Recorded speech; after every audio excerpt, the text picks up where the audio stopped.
Question. So, question first is human resources can be thought of as means आपकी company के अंदर जो human resource है उसको आप समझ सकते हैं as the total knowledge, skill, creative abilities, talents and attitudes of an organization's workforce as well as the value, attitudes and beliefs of the individuals involved. Who gave this statement, ये statement किसने दी है? Option A Leon C Megginson, option B D Flippo, option C Kotler, Philip Kotler, that means option D Morton. So basically यहाँ पर इस statement को पूछने के पीछे गाइज ये मोटिव है कि आप लोगों को ये पता चले कि ह्यूमन रिसोर्स अकाउंटिंग जो होती है वो क्या होती है. एक ऑर्गेनाइजेशन के अंदर काम करने वाली जो ह्यूमन फोर्स है उसकी total knowledge, skill, creative abilities, talents, attitudes as a group भी और एज एन इंडिविजुअल भी. ठीक है, यहाँ पर लिखा हुआ है ना कि beliefs of the individual involve, तो इन सब से मिलकर जो है हमारा वो ह्यूमन रिसोर्स होता है.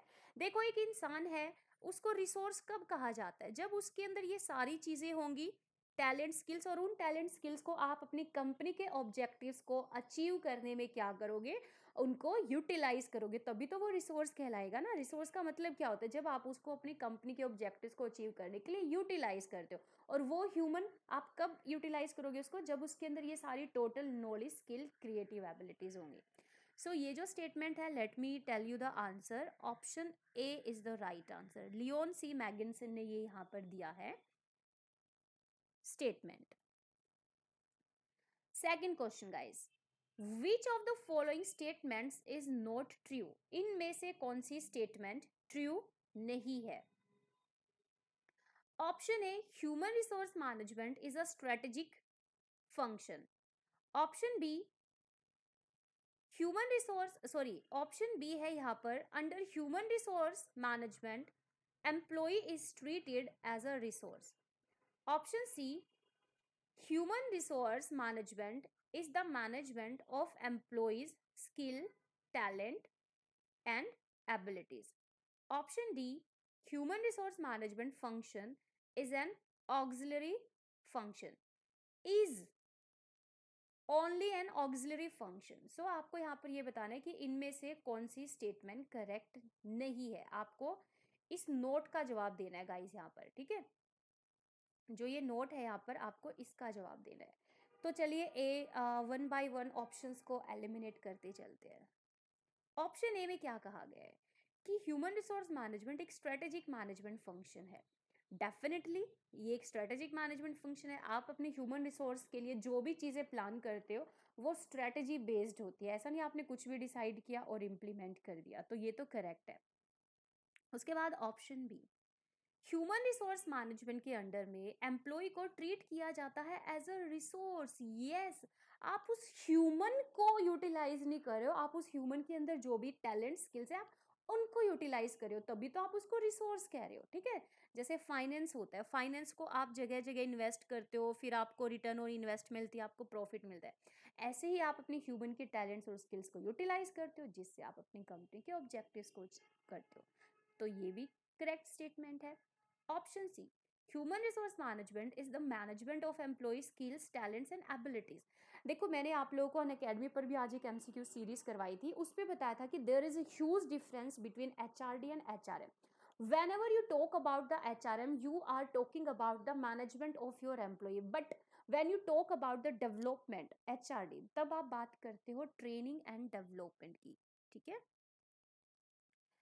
सो ये भी स्टेटमेंट करेक्ट है. But option D statement is not correct और यही हमारा उस नोट का आंसर है. But how? Human resource management only सिर्फ एक ऑक्सिलरी फंक्शन नहीं है गाइस, ये बहुत बड़ा फंक्शन है एक ऑर्गेनाइजेशन का, एक मेजर सब सिस्टम है. तो आप इसको सिर्फ एक हेल्पिंग फंक्शन नहीं कह सकते, ये अपने आप में एक बहुत बड़ा मेजर फंक्शन है ह्यूमन रिसोर्स को मैनेज करना. बिकॉज अगर आपका ह्यूमन रिसोर्स ही मैनेज नहीं होगा तो वो अदर रिसोर्सेज को कैसे मैनेज करेगा? तो टोटल अदर रिसोर्सेज को भी वेस्ट करेगा, जो कि एक इंसान की आदत होती है चीज़ों को वेस्ट करने की.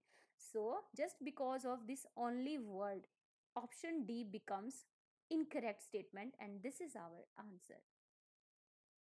Third question, guys. Question third is, which one of the following does not include under the function of human resource management? इनमें से कौन सा फंक्शन ह्यूमन रिसोर्स मैनेजमेंट में इंक्लूडेड नहीं है?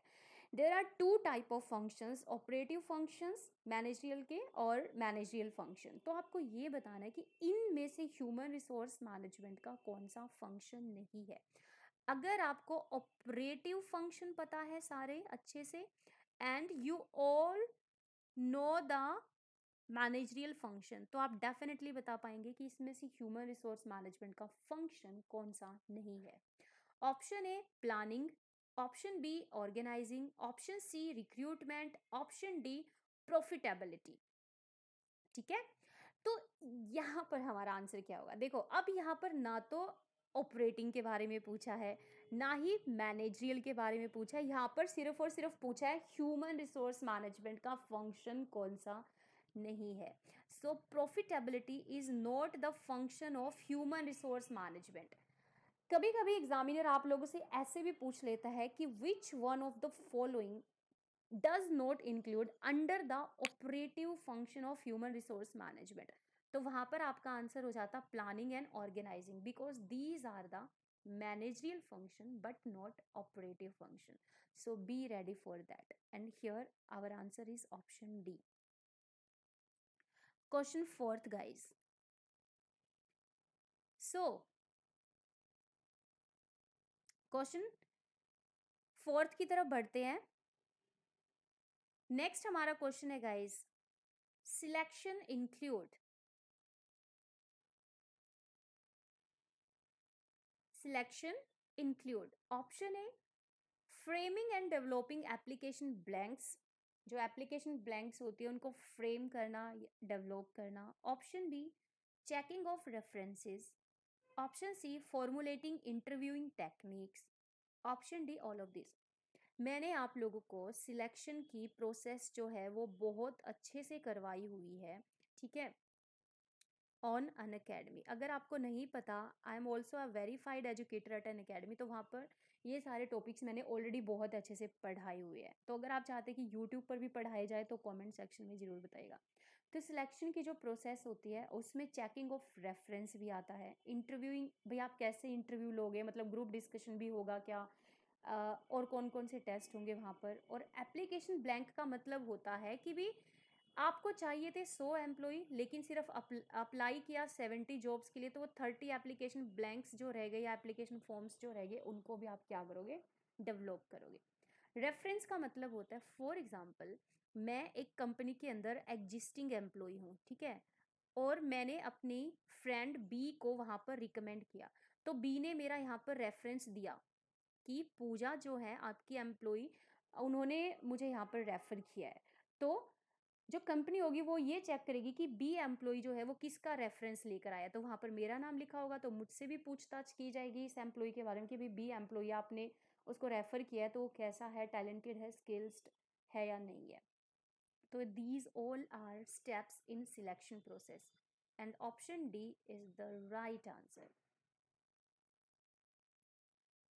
Next question guys, physical condition of work include means एक जो working area होता है वहाँ पर जो फिजिकल कंडीशंस होती हैं जिनके अंदर हैकर एक एम्प्लॉय को काम करना होता है, उसमें क्या क्या इंक्लूडेड है. Option A lighting, option B temperature, option C ventilation, option D all of these. So these three are the physical conditions of work, ठीक है, जिनके अंदर है कि एक एम्प्लॉय को काम करना होता है. देखो साइकोलॉजिकल कंडीशन क्या होगी कि वो एम्प्लॉय अपने काम को कितने अच्छे से कर रहा है, वो अपने काम को बर्डन तो नहीं समझ रहा है, वो उसको जॉब एनलार्जमेंट ना समझ के वो उसको जॉब एनरिचमेंट समझ रहा है.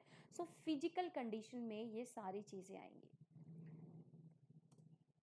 Next question is guys, Alexander of Leighton enumerates 5 major determinants of morale which are. देखो यहाँ पर आई नो ये जो क्वेश्चन है इसके थ्रू मैं आप लोगों को बेसिक एक टॉपिक समझाना चाह रही हूँ छोटा सा.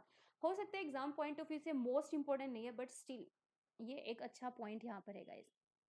तो अलेक्जेंडर ने टोटल 5 मेजर डिटर्मिनेंट्स दिए थे। अगर आपकी कंपनी के अंदर या आपके एम्प्लॉयज़ के अंदर ये पांचों डिटर्मिनेंट्स, ये फैक्टर्स है, तो दैट मीन्स वो अपने काम को बहुत ही मॉरल वे में इम्प्लीमेंट करते हैं या फिर परफॉर्म करते हैं। सो पहला determinant, confidence of the individual members in the purpose of the group. आपके ग्रुप का जो भी ऑब्जेक्टिव है, जो भी पर्पस है, उद्देश्य है, आपके जो इंडिविजुअल मेंबर्स है उनका पूरा विश्वास है कि हाँ, ये जो पर्पस है ये बिल्कुल सही है और इसको हम टाइमली और एक्यूरेटली अचीव कर पाएंगे। Determinant second, confidence of the different member of the group in the leadership and the ability of the leadership means आप एज अ लीडर, आपके अंदर आपके ग्रुप मेंबर्स आप में कितना विश्वास रखते हैं और आपकी एबिलिटी पर कि भाई आप जो भी डिसीजन लोगे, आप जो भी काम उन्हें दोगे अपने एम्प्लॉयज़ को, अपने सबॉर्डिनेट को, वो बिल्कुल सही होगा।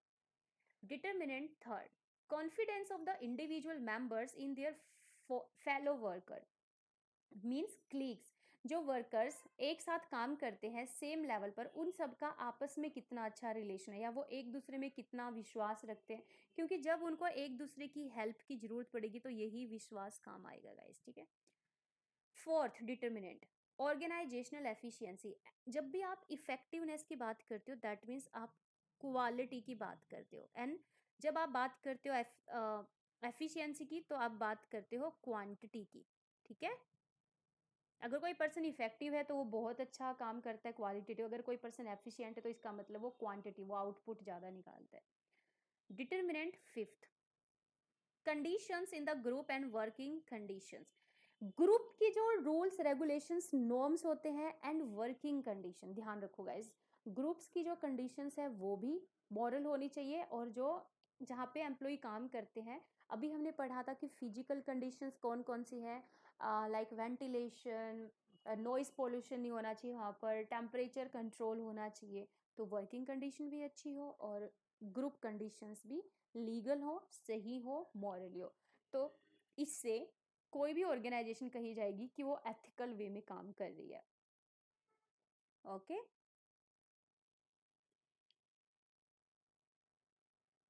सो गाइज, ये थे हमारे आज के यहाँ पर टोटल क्वेश्चंस। तो अगर आप चाहते हैं डेली बेसिस पर ये एमसीक्यू सीरीज आए तो कमेंट सेक्शन में बताइएगा। पहले हमारी ये जो लाइव एमसीक्यू से गाइज ये लाइव सेशंस होते थे, बट कुछ दिनों से मैं बहुत ज़्यादा प्रॉब्लम फेस कर रही हूँ लाइव स्ट्रीमिंग में, बट तब तक मैं कोशिश करती हूँ आप लोगों को रिकॉर्डेड सेशंस प्रोवाइड करने की, जैसे ही वो प्रॉब्लम सोल्व होगी फिर लाइव सेशंस किए जाएंगे। बट मुझे आप लोगों की तरफ से एक प्रॉमिस चाहिए, जितने ज़्यादा आप लोग स्टूडेंट्स यहाँ पर कमेंट करोगे, स्कोर बताओगे, उतना ही ज़्यादा मैं यूट्यूब पर आप लोगों को पढ़ाने की कोशिश करूँगी।